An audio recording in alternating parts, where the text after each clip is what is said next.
सत्यव्रत, तुम्हें जीवन दान मिला है, पर याद रहे तुम्हारे भीतर का वो विष पूरी तरह नष्ट नहीं हुआ, वो केवल तुम्हारी पत्नी के हाथों में स्थानांतरित हुआ है। तो मैं विचार करूंगा।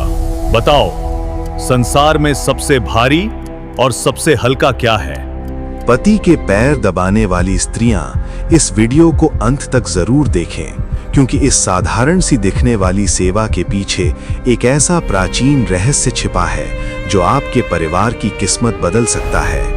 क्या आप जानते हैं कि जब एक स्त्री अपने पति के पैर दबाती है तो वो केवल थकान नहीं मिटा रही होती, बल्कि वो एक ऐसे प्राचीन रहस्य और ऊर्जा के विज्ञान से खेल रही होती है जिसे आज का विज्ञान भी पूरी तरह नहीं समझ पाया। अगर आप भी अपने पति के पैर दबाती हैं या इसे केवल एक गुलामी की प्रथा मानती हैं, तो इस वीडियो को अंत तक जरूर देखिएगा, क्योंकि आज हम उस गुप्त रहस्य का पर्दाफाश करने वाले हैं जो आपकी बंद किस्मत के ताले खोल सकता है। आज के आधुनिक युग में जब हम रिश्तों को केवल समानता की तराजू पर तौलते हैं, तो पति के पैर दबाना जैसी प्राचीन परंपराएं हमें पिछड़ी सोच या महज एक शारीरिक सेवा लग सकती हैं। लोग इसे सिर्फ थकान मिटाने का एक जरिया मानते हैं, लेकिन क्या आपने कभी सोचा है कि हमारे ऋषि मुनियों और पूर्वजों ने इस क्रिया को इतना पवित्र और अनिवार्य स्थान क्यों दिया? ये केवल एक हाथ का स्पर्श नहीं है, बल्कि एक गहरा आध्यात्मिक विज्ञान है जो पति और पत्नी के भाग्य को एक दूसरे से जोड़ता है। आखिर क्यों पुराने समय की विदुषी स्त्रियां, जो स्वयं शास्त्रों की ज्ञाता थीं, वे भी आधी रात को अपने पति के चरणों के पास बैठना अपना धर्म समझती थीं? क्या वे किसी ऐसी गुप्त शक्ति को जानती थीं जिसे आज की पीढ़ी पूरी तरह भूल चुकी है? आज महादेव और नंदी के इस अलौकिक संवाद के जरिए हम उस प्राचीन गाथा की शुरुआत करेंगे, जिसकी सही जानकारी आपको पूरी कथा सुनने से ही मिलेगी। और ध्यान रहे, जो कथा को अधूरा सुनता है वो अधूरा ज्ञान विष या जहर के समान होता है, इसलिए एक एक शब्द को अत्यंत एकाग्रता से सुनिएगा। अगर आप महादेव के सच्चे भक्त हैं और ऐसी ही आध्यात्मिक और प्रामाणिक कथाओं के माध्यम से अपने जीवन में सुधार लाना चाहते हैं, तो हमारे इस YouTube चैनल को अभी सब्सक्राइब करें। यहाँ हम सनातन धर्म के उन गूढ़ रहस्यों को उजागर करते हैं जो आपके परिवार में सुख और शांति ला सकते हैं। कैलाश की अनंत शांति के बीच नंदी के मन में एक जिज्ञासा ने जन्म लिया। उन्होंने पृथ्वी लोक के एक साधारण घर में देखा कि एक स्त्री अपने पति के पैर दबा रही थी, लेकिन उस समय उस स्त्री के हाथों की हलचल और उसके चेहरे का तेज किसी महान तपस्या जैसा लग रहा था। नंदी ने महादेव के चरणों में वंदना की और पूछा, हे त्रिकालदर्शी, मृत्युलोक में मैंने एक दृश्य देखा जो दिखने में तो साधारण था, पर उसके प्रभाव असाधारण लग रहे थे। एक पत्नी अपने पति के चरणों को सहला रही थी और जैसे जैसे उसके हाथ चलते उस घर का वातावरण पवित्र और शांत होता जा रहा था। प्रभु, क्या यह केवल थकावट दूर करने का एक उपाय है, या इसके पीछे कोई ऐसी आध्यात्मिक शक्ति कार्य कर रही है जिसका ज्ञान केवल सिद्धों को ही है? महादेव ने अपनी योग मुद्रा से विश्राम लिया और शांत स्वर में बोले, नंदी, जिसे संसार केवल एक शारीरिक क्रिया समझता है, वो वास्तव में ऊर्जा का एक सूक्ष्म प्रवाह है। वो स्त्री जो कर रही है वो अनजाने में ही अपने पति के शरीर के उन केंद्र बिंदुओं को जागृत कर रही है जहां से मनुष्य का भाग्य और स्वास्थ्य नियंत्रित होता है। ये परंपरा उस समय की है जब मनुष्य और देवताओं के बीच का संपर्क अत्यंत गहरा था। नंदी आश्चर्यचकित होकर बोले, प्रभु, क्या एक साधारण स्पर्श से किसी का भाग्य बदला जा सकता है? महादेव ने कहा, धैर्य रखो नंदी, क्योंकि आधी जानकारी भ्रम पैदा करती है। इसकी पूरी सच्चाई जानने के लिए तुम्हें उस प्राचीन काल की गाथा सुननी होगी, जहां से इस प्रथा का वास्तविक प्रभाव शुरू हुआ था। एक समय की बात है, आर्यावर्त के विशाल अंचल में रत्नपुर नाम का एक अत्यंत समृद्ध और वैभवशाली राज्य था। उस राज्य की राजकुमारी थी वसुंधरा। वसुंधरा केवल अपने नाम के अनुरूप धैर्यवान और रूपवती ही नहीं थी, बल्कि उसके भीतर एक ऐसी आध्यात्मिक चेतना थी जो उसे साधारण कन्याओं से अलग करती थी। उसे बचपन से ही शास्त्रों, वेदों और दुर्लभ जड़ी बूटियों के साथ साथ प्राण ऊर्जा के विज्ञान का गहरा ज्ञान था। उसकी आंखों में एक ऐसी शांति थी जिसे देखकर क्रोधी से क्रोधी व्यक्ति भी नतमस्तक हो जाता था। उसी समय पड़ोसी राज्य के प्रतापी राजकुमार सत्यव्रत के साथ उसका विवाह निश्चित हुआ। सत्यव्रत अपनी वीरता और न्यायप्रियता के लिए पूरे आर्यावर्त में विख्यात थे। उनका व्यक्तित्व किसी पर्वत की तरह अडिग और सूर्य की तरह तेजस्वी था। विवाह का उत्सव कई दिनों तक चला। देवों ने पुष्प वर्षा की और प्रजा ने इसे दो महान शक्तियों का मिलन माना। लेकिन इस चमक दमक के पीछे एक काला साया छिपा था, जिसे केवल वसुंधरा की पारखी नजरें ही देख सकती थीं। विवाह की पहली रात जब महल दीपों की रोशनी से जगमगा रहा था, वसुंधरा ने एक विचित्र बात गौर की। जैसे ही राजकुमार सत्यव्रत निद्रा की ओर बढ़ते, उनके पैरों के तलवों से एक बहुत ही धीमी, काली और जहरीली आभा निकलने लगती थी। ये कोई साधारण बीमारी नहीं थी। दरअसल सत्यव्रत के कुल को एक प्राचीन ऋषि का भयंकर श्राप था। उस श्राप के अनुसार सत्यव्रत के पूर्वजों ने अनजाने में एक तपस्वी के चरणों का अपमान किया था, जिसके कारण उनके वंश के हर पुरुष को एक ऐसी व्याधि दी गई थी जो पैरों के रास्ते शरीर में प्रवेश करती थी। ये विष धीरे धीरे रक्त को ठंडा कर देता था, जिससे व्यक्ति अल्पायु में ही काल का ग्रास बन जाता था। नंदी ने कौतूहल से पूछा, प्रभु, क्या राजकुमार को स्वयं इस बात का ज्ञान नहीं था? महादेव ने गहरी सांस ली और बोले, नहीं नंदी, सत्यव्रत को लगता था कि दिन भर के युद्धाभ्यास और राजकाज की थकान के कारण उनके पैरों में भारीपन रहता है। वे इसे साधारण समझकर अनदेखा कर देते थे। लेकिन वसुंधरा जान गई थी कि अगर इस विष को रोका नहीं गया तो सत्यव्रत के प्राण कुछ ही वर्षों के मेहमान हैं। उस रात जब राजकुमार गहरी नींद में थे, वसुंधरा उनके चरणों के पास बैठ गई। उसने देखा कि वो काला विष उनके अंगूठे के पोरों से धीरे धीरे ऊपर की ओर रेंग रहा था। वसुंधरा ने अपने कोमल हाथों को जोड़ा और मेरा महादेव का ध्यान किया। उसने तय किया कि वो अपने पति के जीवन की रक्षा के लिए अपनी समस्त तपस्या की ऊर्जा का उपयोग करेगी। उसने धीरे से अपने हाथ राजकुमार के पैरों पर रखे। जैसे ही उसके हाथों का स्पर्श उन चरणों से हुआ, एक कंपन पैदा हुआ। नंदी, तुम जानते हो कि पैर का अंगूठा सीधे मस्तिष्क और हृदय की नाड़ियों से जुड़ा होता है। वसुंधरा ने अपने हाथों से उन केंद्रों को सहलाना शुरू किया। वो केवल पैर नहीं दबा रही थी, बल्कि वो अपने हाथों के घर्षण से एक ऐसी ऊष्मा, हीट पैदा कर रही थी जो उस काले विष को ऊपर बढ़ने से रोक रही थी। राजकुमार को नींद में एक अद्भुत शीतलता का अनुभव हुआ, जैसे जलते हुए मरुस्थल में अचानक बारिश हो गई हो। लेकिन वसुंधरा के लिए ये कोई सुखद अनुभव नहीं था। जैसे जैसे वो उस विष को दबाती, उसके अपने हाथों की उंगलियां नीली पड़ने लगती थीं। यहीं से शुरू हुआ वो गुप्त युद्ध, जिसे महल की दीवारों ने तो देखा पर कोई समझ नहीं पाया। वसुंधरा ने इसे अपना नियम बना लिया। हर रात जब पूरी दुनिया सो जाती, वो एक तपस्विनी की तरह जागती और घंटों अपने पति के पैर दबाती। वो उस विष को सहला सहला कर पैरों की ग्रंथियों में ही रोक देती, ताकि वो हृदय तक न पहुंच पाए। नंदी ने पूछा, प्रभु, क्या किसी ने उसे ऐसा करते हुए नहीं देखा? क्या महल में किसी को संदेह नहीं हुआ? महादेव मुस्कुराए। नंदी, जहां अत्यधिक प्रकाश होता है, वहां पर छाई सबसे गहरी होती है। महल के सेवक और अन्य रानियां ये तो देखते थे कि राजकुमारी घंटों राजा के पैरों के पास रहती है, पर उनके मन में श्रद्धा के बजाय ईर्ष्या और संदेह पनपने लगा था। यहीं से उस ड्रामे और सस्पेंस की शुरुआत हुई जिसने रत्नपुर के राज सिंहासन को हिलाकर रख दिया। रत्नपुर के भव्य राजप्रासाद में चांदनी रात का सन्नाटा छाया हुआ था, लेकिन इस शांति के पीछे एक भयानक तूफान आकार ले रहा था। राजकुमारी वसुंधरा अपने कक्ष में अकेली नहीं थी। वो अपने पति राजा सत्यव्रत के चरणों के पास भूमि पर बैठी थी। उसकी मुद्रा किसी सेविका की नहीं, बल्कि एक सिद्ध योगिनी की तरह थी। वो अत्यंत कोमलता और एकाग्रता से राजा के तलवों को सहला रही थी और फिर से राजा के पैर दबाना शुरू किया। आज वो विष बहुत प्रबल था, क्योंकि उस दिन श्राप की तिथि भारी थी।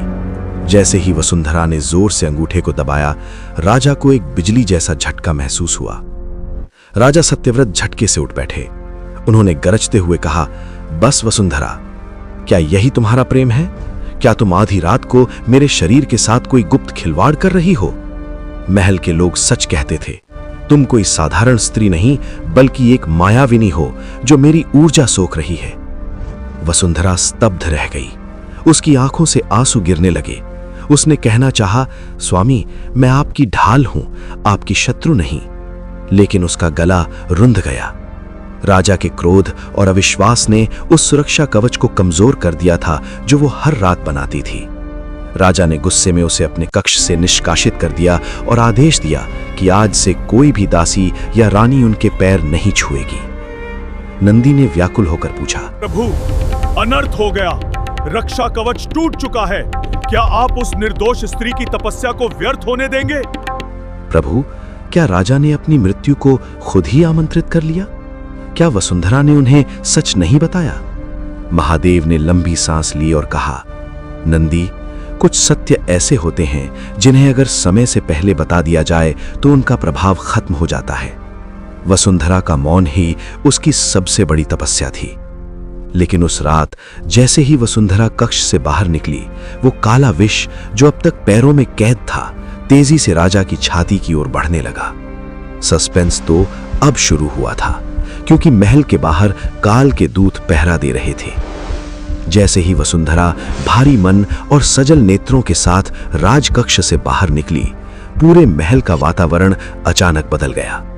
बाहर चांदनी रात थी, लेकिन राजा के कक्ष में अचानक एक गहरा और ठंडा सन्नाटा पसर गया। दीपक की लौ नीली पड़ने लगी और हवा में एक अजीब सी गंध फैल गई, जैसे सूखी पत्तियों के जलने की गंध हो। नंदी ने पूछा, प्रभु, क्या वो काल के दूतों का संकेत था? महादेव ने मंद स्वर में कहा, हाँ नंदी। जैसे ही वसुंधरा के हाथों का रक्षा कवच हटा, वो प्राचीन श्राप जो अब तक पैरों की ग्रंथियों में कैद था, एक भूखे सर्प की तरह जाग उठा। वो विष तेजी से राजा सत्यव्रत के रक्त प्रवाह के साथ ऊपर की ओर दौड़ने लगा। राजा, जो क्रोध में भरे हुए थे, अचानक बिस्तर पर गिर पड़े। उन्हें ऐसा महसूस हुआ जैसे उनके हृदय को किसी ने लोहे की जंजीरों से जकड़ लिया हो। राजा का शरीर नीला पड़ने लगा, उनकी सांसें उखड़ने लगीं। उन्होंने चिल्लाने की कोशिश की, पर उनकी आवाज उनके गले में ही फंस कर रह गई। महल के पहरेदार बाहर खड़े थे, पर उन्हें अंदर की इस हलचल का कोई आभास नहीं था। तभी कक्ष के अंधेरे कोने से एक साया उभरा। वो साया साधारण नहीं था, वो साक्षात मृत्यु का दूत था, जो राजा के सिरहाने आकर खड़ा हो गया। उधर महल के दूसरे कोने में वसुंधरा अपने बिस्तर पर बैठी मेरा, महादेव का निरंतर जाप कर रही थी। अचानक उसकी अनाहत चक्र में एक तेज कंपन हुआ। उसे साक्षात आभास हो गया कि उसके पति के प्राण संकट में है। उसने अपनी आंखों को बंद किया और मानसिक रूप से उस कक्ष का दृश्य देखा। उसने देखा कि राजा के चरणों से वो काला विष अब उनकी छाती तक पहुंच चुका है। वसुंधरा ने अपनी मर्यादा और राजा के उस कठोर आदेश को भुला दिया जिसमें उसे कक्ष से निकाला गया था। वो पागलों की तरह गलियारों में दौड़ी। रक्षक उसे रोकना चाहते थे, पर उसके चेहरे पर मौजूद उस अलौकिक तेज को देखकर वे पीछे हट गए। वो सीधे राजा के कक्ष का द्वार खोलकर अंदर प्रविष्ट हुई। नंदी, वहां का दृश्य रोंगटे खड़े कर देने वाला था। तक ये चरण मेरे हाथों में है, तुम इनके प्राणों को स्पर्श भी नहीं कर सकते। मेरे प्राण इस शरीर से अलग हो सकते हैं, पर मेरे हाथ इन चरणों से नहीं। ये स्पर्श मेरा धर्म है और धर्म कभी हारता नहीं।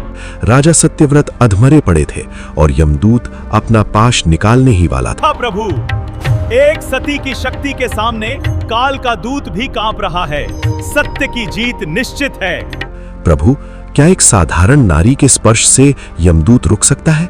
महादेव बोले, नंदी, जब एक सती अपने पति के चरणों को पकड़ती है तो वो केवल शरीर को नहीं बल्कि उसके प्राण केंद्र को थाम लेती है। वसुंधरा ने अपने दाहिने हाथ के अंगूठे से राजा के उस विशेष मर्म बिंदु को दबाया जिसे तल हृदय कहते हैं। ये बिंदु सीधे हृदय की धड़कन को फिर से शुरू करने की शक्ति रखता है। उस रात कक्ष में एक जबरदस्त आध्यात्मिक युद्ध हुआ। वसुंधरा के हाथों से पसीना टपक रहा था। उसकी अपनी सांसें फूल रही थीं, क्योंकि वो राजा के शरीर के उस भयानक विष को वापस अपने हाथों के जरिए खींच रही थी। यमदूत ने गरजते हुए कहा, हे नारी, अपनी हठ छोड़ दो। इस पुरुष की आयु समाप्त हो चुकी है।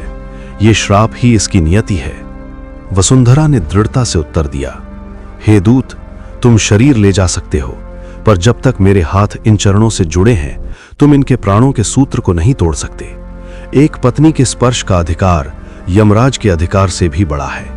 महादेव बोले, नंदी, उस रात काल और प्रेम के बीच जो युद्ध छिड़ा वो इतिहास के पन्नों में स्वर्ण अक्षरों से लिखा गया है। रत्नपुर के उस शाही कक्ष में हवा का बहना रुक गया था। एक तरफ मृत्यु के दूत का भयावह पाश था और दूसरी तरफ वसुंधरा के कांपते लेकिन अडिग हाथ। जो राजा सत्यव्रत के चरणों को जकड़े हुए थे। जैसे जैसे वसुंधरा उन पैरों को सहला रही थी, उसके हाथों से एक दिव्य अग्नि उत्पन्न हो रही थी। वो विष जो हृदय तक पहुंच चुका था, उस ऊष्मा के कारण वापस नीचे पैरों की ओर उतरने लगा। यमदूत ने क्रोध में अपना दंड उठाया, लेकिन जैसे ही उसने प्रहार करना चाहा, कक्ष में एक अत्यंत भारी और गंभीर गर्जना हुई। साक्षात धर्मराज यमराज वहां प्रकट हुए। उनकी उपस्थिति से पूरा महल कांप उठा।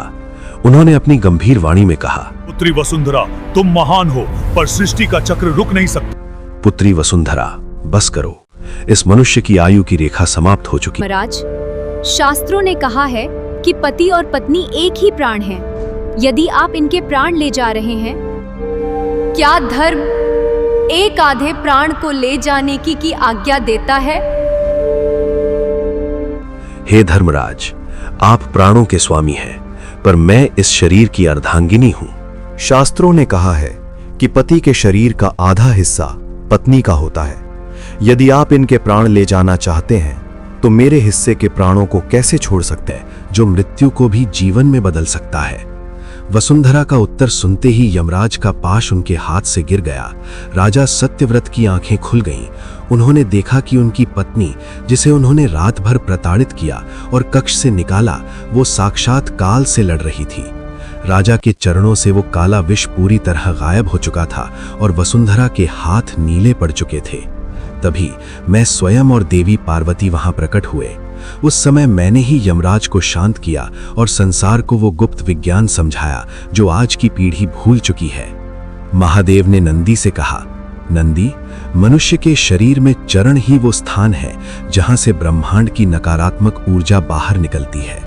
पुरुष का शरीर स्वभाव से अग्नि प्रधान होता है, जिसमें क्रोध, तनाव और अहंकार की अधिकता होती है। वहीं स्त्री का शरीर चंद्र और शीतलता का प्रतीक है। जब एक पत्नी अपने पति के पैर दबाती है, तो उसके हाथों की उंगलियों से निकलने वाली सकारात्मक ऊर्जा पति के पैरों के उन मर्म बिंदुओं को स्पर्श करती है जो सीधे उसके मस्तिष्क के हाइपोथैलेमस से जुड़े हो। इस कथा ने आपका हृदय को छुआ हो और आप अपनी संस्कृति के इन गुप्त रहस्यों को दुनिया को बताना चाहते हो, तो हमारे चैनल को लाइक, सब्सक्राइब करें और इस कथा को अपनी बहन बेटियों के साथ शेयर करें।